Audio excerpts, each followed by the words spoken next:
Hey, it's Mike Filsame here, and welcome back to the Traffic Syndicate interview series. Myself, along with Jesse Dobeck, are pleased to bring you Rick Barker, who is known for the music industry blueprint. In fact, Rick is a student of digital marketing from myself, Jesse Dobeck, people like Brendan Bouchard, Frank Kern, and he applied all of that into the music industry, never once buying paid traffic. So if you're interested in learning how social media and free traffic can grow a brand like Taylor Swift, you're going to be in for a treat.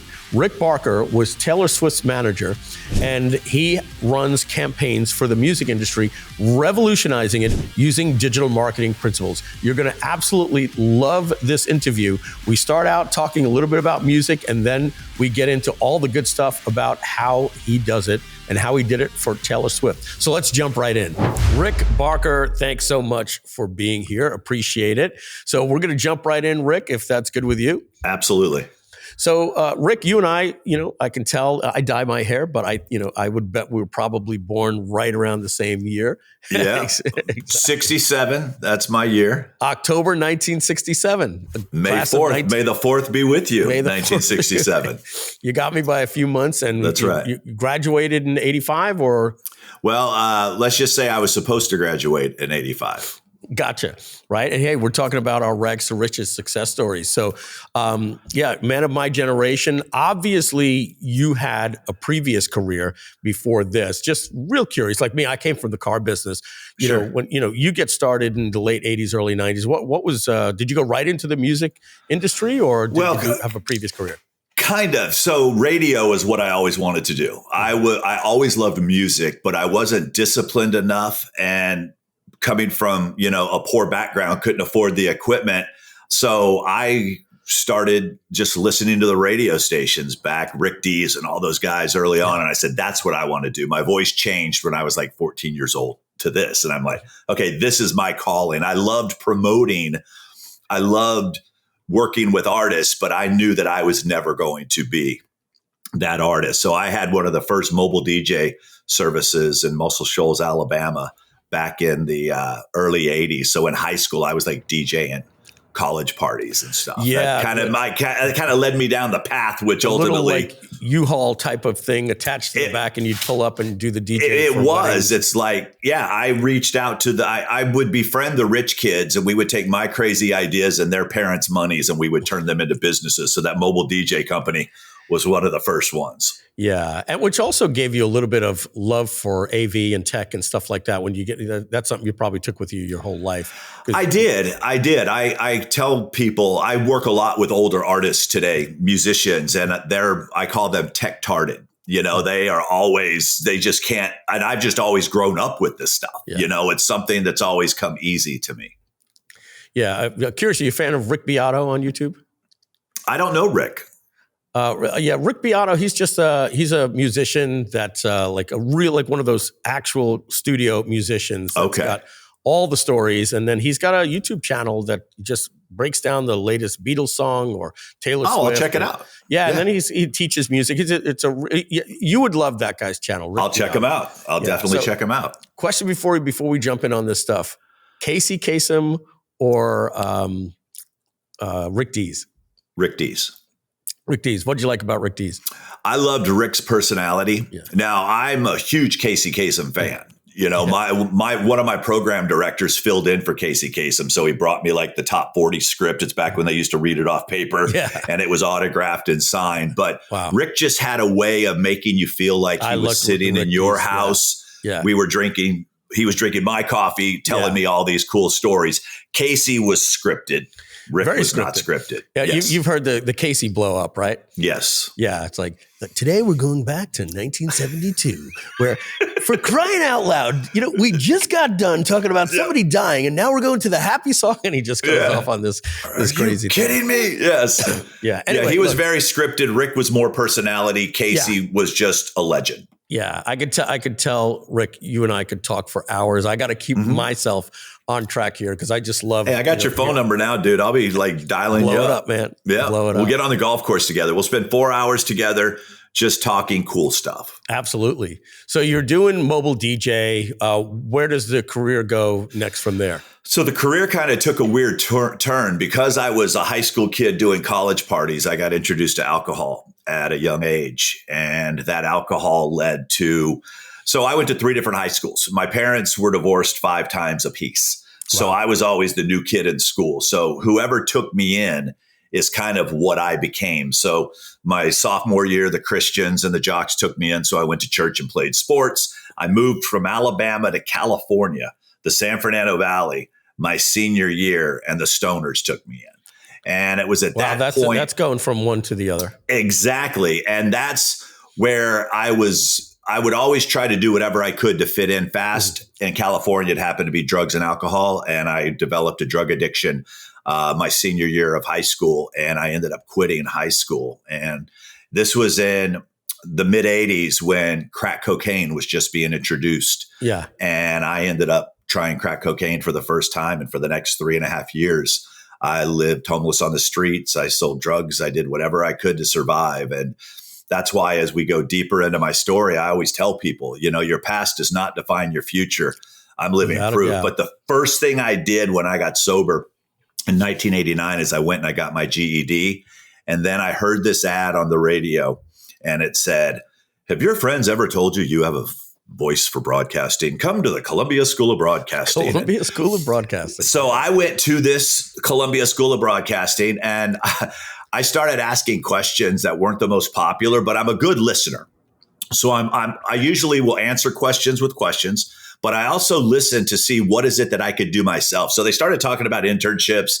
They started talking about all this stuff. And I asked the question, I said, if you guys are so good, why have I never heard of you? I've been listening to the radio for years. And they had excuses, but they talked about internships. So I'm living in Los Angeles, and I'm like, I'm going to go find my own internships. I don't need to pay you $6,000. Turned out it was a big scam anyway, and I can see through that stuff. So I went and got my own internship, and I ended up at Kiss FM in Los Angeles. Home of Rick Dees in the morning. Huge with Rick Dees. And so it was nationally syndicated. He's still, it's unbelievable. So I got in as an intern, and I was answering phones. And as I'm answering phones, the way I was interacting with people, they all thought I was one of the DJs. So the DJs were going, these people don't want to get off the phone with you. They're having a blast. So they put me in the Kiss FM vans and let me drive around LA, pulling people over and giving them money. And that was kind of like my first opportunity to do this. And then I ended up meeting some people from Santa Barbara, stayed sober, went to Santa Barbara, got my first on-air gig, and I was there for 15 years. And that was my intro into the music industry. And I absolutely fell in love with it. And that brought you into the early 2000s, mid 2000s? It was, yeah. So the last radio station that I built, so I was a morning DJ for 15 years. I was the number one DJ in Santa Barbara. I had a couple decisions that I had to make. And this is very important for entrepreneurs as well, is that the life of radio was you're in a market for 2 years, a small market, and then you go to another bigger market, make more money. Then you go to another bigger market and make more money. But newly sober, knowing that I didn't want to go back to the way that I was and what had happened, I found sobriety, I found support, and I realized that I could be a big fish in a small pond. So I did everything I could to build the best me as a human. All the other things were byproducts that came from that. But it's like when I said, I'm not going to chase money, money seemed to find me. When I said, I'm not going to uproot my life, because if you recall, I just mentioned I went to 3 different high schools, and then I started doing stuff I normally wouldn't do. I guess you could say I finally took control of what was happening. But the very last radio station that I was at was right after 9/11. It was October of 2001. I was asked to build a country radio station. Now, growing up in Alabama, I knew country music, but I was also that person that made fun of it, play the record backwards. It's you get your truck back, your heart, your dog back, and all that. The truck, the church. Yeah. But at that time, if you recall, the world was in a different place. And I started listening to these songs and listening to these lyrics. So I agreed to become the boss of this radio station. And this is post 9/11. This is, October 2001. So then as I get to this country radio station, all of a sudden the record companies start bringing artists through because now I'm a reporter and once again, I ask questions. It's like, why don't we ever get to see them sing? These were all brand new artists. They're like, well, they don't have enough material. And I'd come from like the rock and the hip hop world. I'm like, wait, you just gave somebody $1 million record contract and they can't sing more than 3 songs? They were like, yeah. I'm like, that's dumb. I'm very outspoken. I always tell people I'm like sushi. I'm an acquired taste. So I said, well, what if I put them on my radio station and I could find them a venue? They're like, well, no one will come. I said, that's where you're making a mistake, because it's only unfamiliar if people don't hear it. And if I'm telling people how great this artist is and they get a chance to come meet this artist because they heard them on the radio, they have no idea that they're a baby act. They think they're famous. They're on the radio. So I ended up creating the first ever radio tour where artists actually got paid. And all of a sudden, I got every major label in Nashville beating down my door. So once again, find out what someone's problem is, become the solution to that problem. They don't care that I lived homeless on the streets and was addicted to crack. They didn't care that I didn't graduate high school. They were seeing the results that I was getting. So I created this tour, helped break acts that went on to win Grammys. If you could just fill that in, a radio tour. What's a radio tour is where when I just signed Mike to my label, and we've been in the studio working on music. Now what I'm going to do is for the next 6 months, we're going to go out and meet as many radio stations as we can to meet the programmers, to build relationships. So 6 months down the road, they're able to, when they release their song, everybody's already heard it. They've already met the artist. They've already met the decision makers. It's like a long ass launch what it is. It's like a long launch. The difference with the book tour is the book is available, but what you guys were doing is you relationship building. The following. That's what we were doing. Yes, we were building the relationships with the end user, the decision maker. So on these radio tours, they would just visit. And I'm like, well, why don't we kill 2 birds with 1 stone? Why don't we make the relationship with the decision maker, but also introduce them to the fans in person? And no one had thought about that. The biggest problem the music industry had is they were 90% promotion, 10% marketing. And a lot of people don't understand there's a difference between marketing and promotion. Marketing you do every day.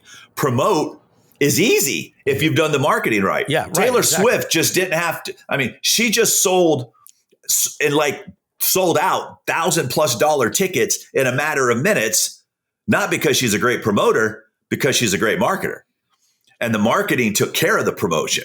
And a marketing is something that we have to do every day. And when I started speaking like that to these labels, I realized that it was a dysfunctional business, that they were spending all their money to go get to radio, to put the artists on the radio, but they had no idea about the end user. They didn't know who heard the song. They didn't know who was digging on the song. All they did was they would record a song, spend $1 million to advertise it, disappear for 50 weeks while the song's on the radio, and then come back a year later and try to. So I'm like, wait, you guys are spending, I said, you guys are spending $1 million to find the person who's already consumed your product? Let me take some of what I've learned in the digital marketing space and bring that into the music space.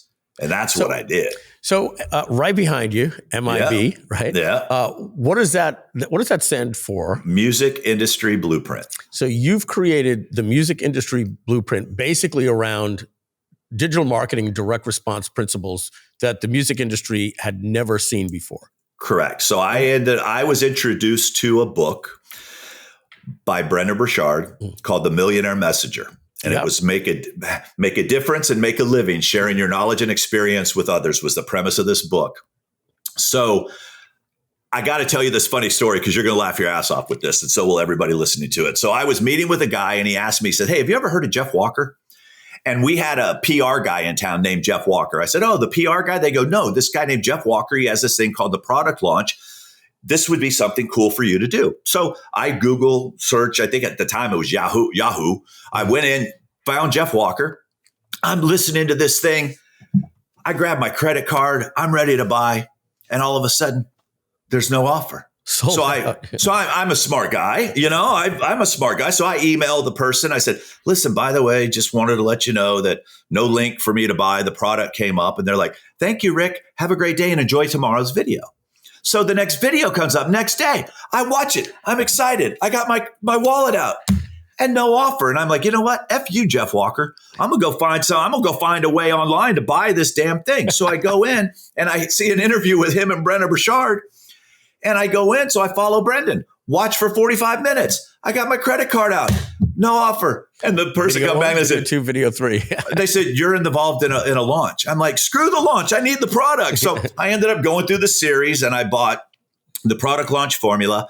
And I bought one of the earlier Brendan Burchard's. It was the Experts Academy. Yes. So, because I felt that I was like an expert, but I needed to know how to do something. So I get those books. Me and Andy were number 1 affiliate for that. Yeah. And that's where I was introduced to you and Andy. Was because I got into Jeff Walker and Brendan Burchard's and. So just a quick little story. I hate to interrupt the guest. No, I want that. This is fun. This word behind me. Yep. Syndicate. Yep. The Traffic Syndicate. Yes. I named this the Traffic Syndicate because I wanted to do a mastermind, but focused on traffic. Yes. And the reason why I chose the word syndicate is because I was part of a mastermind known underground as the Syndicate. We used to joke and act like it didn't exist, but it actually did. And the Syndicate was me, Andy Jenkins, Jeff Walker, Jeff Johnson, Frank Kern, Brendan Burchard, Ryan Dice, Perry Belcher, Ed Dale, John Reese, Yannick Silver, and we were 14 guys that were working together. And once you heard about Brendan, you then heard about Jeff Walker, and then Mike Filsame, Andy Jenkins, and then and so we would coordinate our launches so that we could support each other. And sometimes I'd have to wait 6 months to get on the calendar, but if I've got Jeff Walker and Brendan and Evan Pagan all saying, hey, this is the next great product. And what was interesting is after each launch, we would say, Frank would be like, guys, here's what didn't work, but let me tell you what did work. So this group came out of John Reese doing the first $1 Million Day. Right. And then he outs this guy that helped him. And he says, I did this because I did this with this method from Jeff Walker. And he convinces Jeff to do the product launch formula. And then we accidentally formed this group called the Syndicate. That is awesome. I felt that this Syndicate was one of the most important thing for me to be part of this mastermind. Proximity is huge, dude. Proximity is huge. Yeah, and I love that because I went all in on Brendan and that's why we're Traffic Syndicate. It's an homage to that name, the Syndicate. That's awesome. What was interesting is that I did the Jeff Walker, I did Brendan, and then I was part of his 10X Empire when he did that, and it was only 200 people, it's $10,000 for the week, and my small group. So he divided us up into small groups. It was me, Jeff Walker, Daryl Hardy from Success Magazine, and JJ Virgin. Yeah. And then Robin Sharma ended up joining us later. So it was like that this proximity. There was a great group. Jeff loving music and his guitar. He loved all the Taylor Swift stories. Shucks. But I can't do a Jeff Walker impression. But what was interesting about all this, though, is that if we think about us and what we do, every business is the same. Get the right product in front of the right market and make offers. It doesn't matter whether it's music, whether it's gym memberships, whether it's you're proof of that. You're doing it for artists. Do me a favor. So we're as they say, burying the lead. Talk about maybe the top 5 clients or top 3 clients you've worked with. Well, let me just tell you. Let's just skip to the bullshit and let's go straight to why Taylor Swift chose former drug addict, homeless dude to be her manager. It's when I did this radio tour. All of a sudden, all the record companies were like, this guy thinks different than everyone else. So I had a record company reach out and offer me the job to be a promoter for their record company and pay me twice as much as I was making in radio, give me a travel budget. I agreed to do that. And they said, listen, we have this 15-year-old that no one's heard of yet. Take her out on your radio tour and teach her the business. So you were there from day one. And that was Taylor Swift. I was pre-era. Taylor Swift. They're talking about the Eras tour. I was pre-era. Wow. My job, I had to raise the teenager, and a teenage female at that.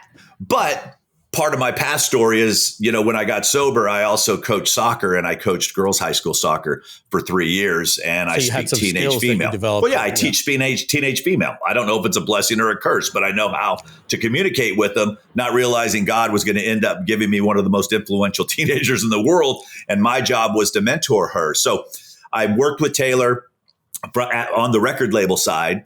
And then her family was calling me every night. I'm in California, they're in Nashville, and they're wanting to solve the world's problems. And at that time, I have a brand new baby boy. So I call the record company and I'm like, dude, you guys got to go find them a manager. They're wearing me out. They're calling me every single night. So they met with all the big management companies in Nashville, and all the big ones turned them down. They didn't know what to do with her. Some of the younger ones, some of the other managers didn't understand the internet, which was a big thing because her and I were actively involved in MySpace at the time, which was the only platform we had to build traffic. Yeah, MySpace, the first social media site. Yeah, that was it. And then her dad ended up calling me one night, and he's like, listen, he says, I said, how's the management, honey? He goes, it's not going really well. That's why we're calling. He said, what if I told you that Taylor wanted you to be her manager? I said, I'd say no. He goes, what do you mean you'd say no? I said, I don't have any management experience. He says, Rick, we're not hiring you for your management experience. He goes, you think different than everybody else. He says, we can outsource a lot of that other stuff. He says, but you believe in her. She takes advice from you. You're willing to try things that no one else is willing to try. The things that you're coming up with, this town is 10 years away from even understanding or doing. This is what we want you to do. So I went all in, became Taylor Swift's manager for the first 2 years of her career. Amazing. And it's funny because my book's called The $150,000 Music Degree because that was my salary. And most managers don't get that, but this is a lesson I want all of you to listen very carefully to. They said, Rick, she's going to be $1 million a year act. So we're going to go ahead and commission you and pay you like she's $1 million a year act. They had the foresight to see. They knew what it is that they had early on. So I agreed to do that for 2 years. And then January 8th, I would go to a commission base, which in management, it's 15% gross of whatever the artist makes. She already had $13 million on the book. So if you do the math, I was about to become a millionaire on January 1, 2008. And at that point, I weighed about 300 pounds. I had been gone 187 days that year. I had a 4-year-old and a 2-year-old. And I'm like, God, what's the message? I'm about to make more money than I've ever seen in my life. But at what expense? Alimony, child support. I knew what divorce did to me growing up. Would I even be around to enjoy it at what was happening? So I called Taylor. We had lunch. And I said, I will forever be grateful for this opportunity. I will always be your biggest fan. I said, but my family means everything to me. And I never got into music to be a manager. I got into music because I love music. But the most fun I had with Taylor was the marketing stuff that we got to do, the things that we were able to try. So they paid me 5 months more to work through, get her through the Grammys. Right, and then after that, I was like, all right, I've got 30 years of experience. I just helped launch one of the biggest stars in the world. But now all these major labels started calling, offering me jobs. So I go and I meet with Sony, the biggest company here. And they said, listen, not to take anything away from Taylor, not to take anything away from the record company, but my team saw what you did with her. They saw the way she responded to you. They saw the things that you were coming up with on the road. So write this down. Message number 2, people are watching. You may not know who's watching, but people are watching. So he says this to me. He says, listen, he goes, I would love to offer you a job as a consultant. I said, okay, do you mind if I use the restroom? I go back to the back area. I pull up my BlackBerry. I call my wife. I'm in Nashville. We're still living in California. I said, go on Yahoo and type in, what does a consultant do? I said, I'm being offered this job and I have no idea what it does. So she laughs like you did, because that's what wives do. And she says, well, they advise in areas of expertise and it looks like they get paid really well. I'm like, awesome. So he offers me this job as a consultant and they're going to pay me $100,000 for 6 months to just have the ability to ask me questions and me come up with plans. I'm like, where has this job been all my life? And I ended up being a consultant for 3.5 years for Sony. But in the meantime, 2 weeks later, another label finds out I'm a consultant. They're like, oh, I understand you're a consultant. I'm like, why, yes, I am. They're like, what's your rate? I said, $100,000 for 6 months. Everybody kept paying it. Yeah. But all these fathers were showing up in Nashville with blank checks and teenage daughters wanting me to make their daughter the next Taylor Swift. So by this time, Google had come out. So I went and typed how to get a record deal. Nothing was showing up. How to get a publishing deal. How to do this. And then I was introduced to Brendan's book. And I'm like, I have the answers to all those questions. And if people are looking for it and all they're getting is an old Clive Davis interview from 15 years ago that somebody brought out of the vault, I'm going Clive, to be. Saw his documentary. Oh, amazing awesome man. But Clive's just telling what they did. He couldn't teach them how to do it. Right. Yeah. No, he was telling the story. Exactly. He created the, the A&R, the artisan repertoire. Absolutely. Somebody else writes it and we'll create the absolutely. Star. So I said, I'm going to be that person. And that's when I needed to go all in because I came from radio. I had zero video experience. My grammar sucks. I needed to go learn how to do all these things. So that's when I was introduced to all of you. And I said, okay, I'm going to go all in and I'm going to help millions instead of just being a manager for 2 or 3, cross my fingers, hope everything works out. Everyone keeps having babies that want to have singing careers. I never run out of a potential market as long as people are having sex. Mm-hmm. I'm cool. This is like the never ending pool of leads. I just needed to know how to communicate with them in the ways that was happening. And it was through digital. It was through video sales letters. So I went all in learning from you guys. John Benson, Brendan Burchard, Jeff Walker, you and Mike, Ryan. I went to all these people. Frank, I connected with Frank a lot just because of his brashness, and people call me like the Gary Vee of the music industry because I'll kick you in the balls, but hug you at the same time. I'm here to say, let's not dwell on the problem. If you're solution focused, I can help you. If you're just going to dwell on the problem, go find somebody else. And Jesse, talk to me about how you guys got into the same world. I love Jesse. Let's Jesse. Talk about that story that you have. Yeah. So Jesse and I met at a Brendan Burchard event. And the thing that attracted me to Jesse, besides him being like 11 feet tall, he sticks out in any room that he's in, was I learned right away, just from one lunch, I'm sitting with this guy, we're on break because we're both attendees at this Brendan event. And this guy was playing chess while everyone else was playing checkers. It was like, okay, there's something cool about this guy. So he had played college sports. I had coached college sports as well. The music thing, it was a lot of fun.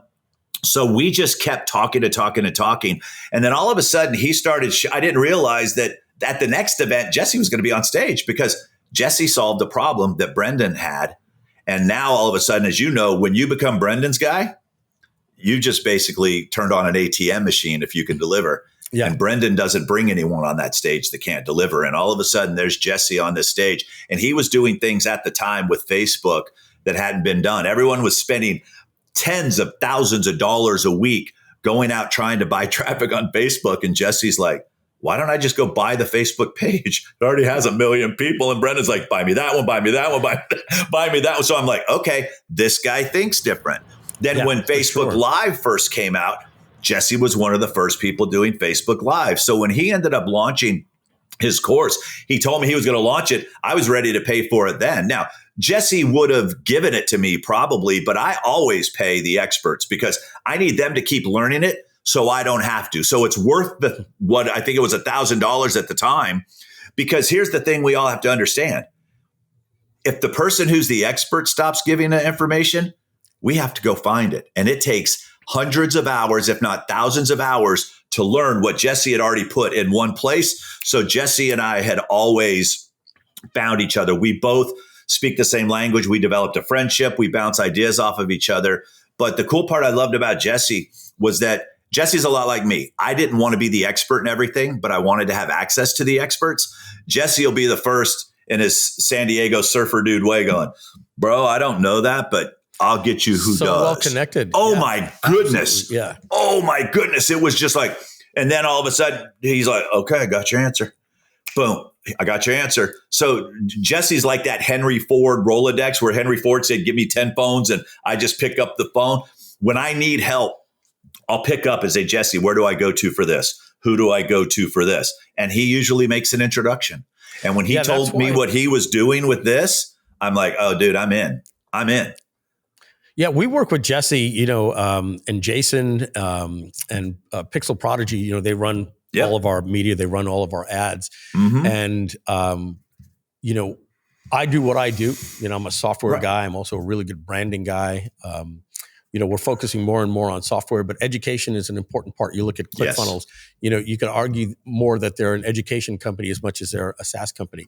And Jesse approached me and Groove and said, hey, I have educators, and we wanted to put together something that was more than just an education course. We wanted to create training, a mastermind that meets in person, and we'll let people know more about, the Traffic Syndicate. But I picked Jesse because he surrounds himself with genius people in the traffic generation, whether it's SEO, social media, or paid media. And I'm more the organic guy. I've always been that because I work with broke musicians. So I had to get real good at the organic side. At the organic, yeah. Yeah, because a lot of people, it's like, and I've got my 2 Comma Club award and I've been in Russell's world, and I would even venture to say it's more of a networking group than it is anything else, because let's be 100% honest. No one wants another course. People are coursed out. They want the results that course is going to bring them in the shortest amount of time possible. And the only way for that to happen is through proximity of the people that created the strategy. That's why somebody asked me one time, they said, Rick, what would you do different on this journey of yours? I said, I would have bought coaching sooner. I said, I was priding myself that, I can figure it out, or I could build my own website, or I could do this. So now as soon as something comes to me, I'm like, I said, I'm going to be the easiest close you've had today, because if I even take the time to go on, I know that's the solution I'm looking for. I'm like, just tell me what's the biggest thing you got? When are the meetings? How many calls do I get? Yeah. Because I'm going to open up the course quickly, but I need to be able to ask you, where should I be looking in the course? What should I be focusing on? Point me in the right direction. That's what I do now, Mike, in the music space, is I sell them me and I give them all my courses and future courses. Because I tell them, if I took the time to make it, you need to know it, but I know you're too lazy. You're going to only want to spend time in the studio recording songs. So come to our office hours and I'll walk you through what needs to be done. And the reason that I'm doing it that way, honestly, is because I'm having bigger impact. I'm able to help people more because I can ask them questions, because they can give me feedback instead of through emails or chat rooms or all this other kind of stuff. The technology that's made ourselves available today is unbelievable. All my buddies think I'm retired because I golf like 5-6 days a week. Let me ask you about this. Yeah. You're a kid, high school dropout, got the GED. Yeah. You spoke about your troubles early that were likely 100% from being a product of 5 divorces. Yeah. And, why make a friend? You're only going to move again next year. So you're reinventing yourself every year, trying to fit in. Probably, when you looked at the yearbook for any year most likely to succeed, you weren't that guy. And you've had a complete transformation in your life. I want to ask you, not overnight, sure. But the second half of your life is probably a lot better than the first half. I want to not talk about any business, but just in terms of the promised land, that the life that you get to live. It's a question I'm asking every person in this interview series. What is life like when you have the ability to do what you do, thanks to being your own boss, having digital marketing, and working with people and helping them? When I shift my mentality to a servant's mindset versus a what's in it for Rick mindset, that changed everything. Because if you are familiar with drug addicts or of any kind, they're usually takers. And then I realized that if I could serve others, that I could do it in a way where we all won. And that comes a lot from the Brendans of the world, the compassion that he has. It's like, it was one of those things, live, love, matter. He tells his story, and it's like, I realized that my story is what's going to help people. And then what I can do for them on the business side is going to have impact as well. So it's like, I'm always telling people, I'm like, look, your past does not define your future. I went from living homeless on the streets to launching the biggest superstar in the world. And I didn't even finish high school. But what I never stopped doing was learning. I have a master's degree in psychology, human behavior, digital marketing because of professors like Mike Filsaime and Brendan Burchard and Jeff Walker and Jay Abraham and the people that I've been able to spend time with. And now I impart that on others. And what I usually teach them is how to get out of their own way. Most of them are, and work with musicians, you'll see, especially the older ones, there's always an excuse. No, here's the solution. Either be a hobbyist and be okay with that, but as soon as you put the word music or business behind music, we got to think different. Yeah. So everything's about the mindsets. And today, man, I wouldn't trade my life for anything in the world. I mean, I've got 2 great kids that are in college that I was able to attend anything that I needed to attend, which I didn't get to do at the first 2 years of my son's life because I was on the road with Taylor. But now all my buddies think I'm retired because I'm golfing like 6 days a week and I'm still doing high 6 figures, 7 figures a year with only one assistant. Because I built the lifestyle I wanted to build. Some people were like, Rick, you could make $10 million. All you got to do is say you were the guy that launched Taylor Swift. And I said, yes, but I don't want the headaches that come with the $10 million business. Mm-hmm. I don't want the infrastructure that comes with I don't want the golf handicap that will come from having a $10 million business. Yeah. I want the single digit handicap. Lifestyle is important to me. And I don't chase anyone else's lifestyle. And I encourage my artists. They'll always, you know, my coaches that I still have mentors. I was part of Todd Brown's mastermind. I'm involved with all these groups. They were like, dude, if you just did this, I said, listen, here's the problem we have in my space, the music era. The consumer does not have to pay to consume the product. Most businesses would go broke. So they're ultimately building they're like, well, how do they make money? I said, through the relationship. They said, well, how do they build the relationship? I said, through traffic. And how do they get traffic? So I became the social media, organic growth guy, build relationship guy. And that's the same exact thing I taught Taylor. How do we go build relationships, which is marketing? How do we show up every day, not asking for the sale, which is marketing? And then when we do decide to promote, have the biggest success of anybody else in the world. It's by all the little things you do. And that's where my areas of focus is. And that's what I'm excited to bring to the syndicate. And Jesse was funny. He goes, well, what's the product? If you get into the syndicate, what are you going to offer? I said, me. Yeah. I said, because I don't have anything to sell anyone. That's not why I'm doing it. Because somebody in there is going to end up wanting me to consult or something. I go in, I always earn the right for someone to want to invest with me. And with that mindset, I've never not been able to provide for me and my family because once again, I go in and serve. I go in and give. And by giving, I'm learning. And that has a price tag on it.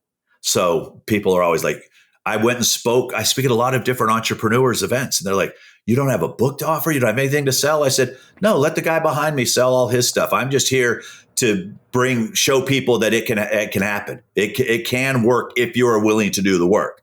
There is no magic pill. There is no one size fits all. Sure. Everyone's different, and that's why when Jesse told me he was doing this, I'm like, dude, just tell me how I can serve. How can I help? So I got one last question for you. Yep. All right. So there's a person watching this. Yep. There's a button underneath this video to register for a webinar. To learn more about traffic, social media, organic traffic, SEO, paid traffic, YouTube, TikTok, everything. We're putting everything. If it gets the click, we're going to be doing education on it. What would you tell that person if they're on the fence?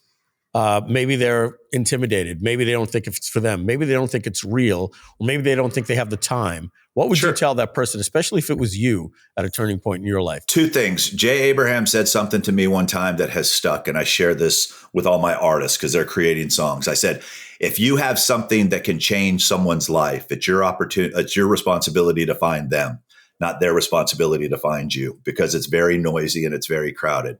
A lot of people get overwhelmed when it comes to social media. They're like, oh my God, what platform should I be on? the part I'm going to be helping out with the syndicate is let's dial in what you enjoy doing. Let's find one and the rest will come. Don't go in thinking you've got 90 hours of courses that you have to consume. No. What is the next? So I always tell people we live in a world of next. What's next? This, great. Then what's next? Everyone tries to just do the whole entire thing. And I think that's why a lot of entrepreneurs fail. They get super excited. They go in like with musicians. Oh, I'm going to be a superstar. I'm like, you don't have the work ethic to be a superstar. So why don't we get that part dialed in first? Why don't we get this part dialed in first? So I would say, don't discount yourself without taking a look. Take a deep breath and don't get overwhelmed, and listen to what will work for you. Don't put into your mind already, oh, this won't work for me. Because once you've said that, you don't even waste your time clicking the button below. If you've even said that during mine and Mike's conversation, you're not going to be able to learn from us, because what we're going to teach is going to take work, and you might be looking for something easy. Nothing is easy, but it can be quick. It's the thing I tell her. It's like, it's not going to be easy working out, but if you work out with the trainer, you're still going to lift the same amount of weights. You're just going to do it quicker, and you're going to get results faster. Better results, better, faster. Yeah, so that's what you want to do. If you think that having help of experts who have already done, not these bullshit people that tell you what they think, but practitioners. You go to my Instagram, you will see I post every day. I'm telling you to leave voice messages. You're going to see we're practitioners. Jesse's a practitioner, and Jesse will not bring in practitioners. There's a lot of smart marketers out there. These are all folks that are going to roll up their sleeves, and we're going to get busy to help you get one step closer to having the impact you want to have, and to give whatever it is you're offering the best chance possible to succeed. That's what I would say to the person debating on whether to click that button or not.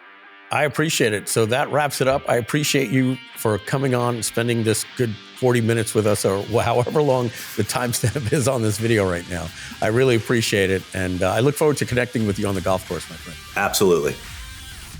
Wow, a little bit longer than our normal interviews, but talking to Rick Barker, you can see I could have easily turned this into a 3-hour Joe Rogan podcast. But that is just one part of this interview series.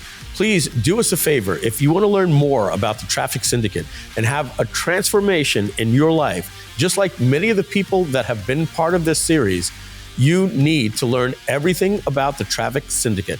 It's not just a mastermind. It's not just a coaching program. It's not just an education and course platform. It's all things traffic. We're going to be teaching SEO, local SEO, search engine marketing, traffic from Instagram, Facebook, YouTube, pay-per-click, retargeting.